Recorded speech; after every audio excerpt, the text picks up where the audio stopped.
నిర్మల్ జిల్లా ఇది నిర్మల్ జిల్లా, నిర్మలమైన మనుషులు కలిగిన జిల్లా. నిమ్మనాయుడేలిన ఈ సక్కని కిల్లా, ప్రజల ఆకాంక్షలు నెరవేరగ వెలిసెను జిల్లా. 2016 అక్టోబరు 11న విజయదశమి రోజున చరిత్రకెక్కింది మన నిర్మల్ జిల్లా. ఇదే నిర్మల్ జిల్లా, నిర్మలమైన మనుషులు కలిగిన జిల్లా. నిమ్మనాయుడేలిన ఈ సక్కని కిల్లా, ప్రజల ఆకాంక్షలు నెరవేరగ వెలిసెను జిల్లా.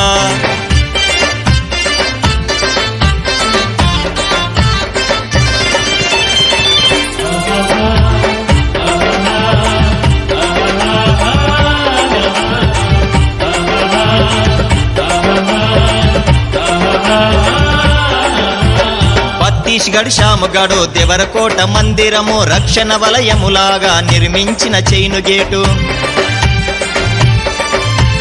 పిరంగులకు కేంద్రమయ్యే శత్రువులను ఛేదించిన రామ్జీగోండు నురుదీసిన 1000 ఉరుల మర్రి చెట్టు. నిర్మల్ పెయింటింగులతో కొయ్య బొమ్మలు కొలువై, గొలుసు కట్టు చెరువులతో పసిడి పంటలకు నిలవై నిర్మల్ జిల్లా. ఇది నిర్మల్ జిల్లా, నిర్మలమైన మనుషులు కలిగిన జిల్లా. నిమ్మనాయుడేలిన ఈ సక్కని కిల్లా, ప్రజల ఆకాంక్షలు నెరవేరగ వెలిసెను జిల్లా.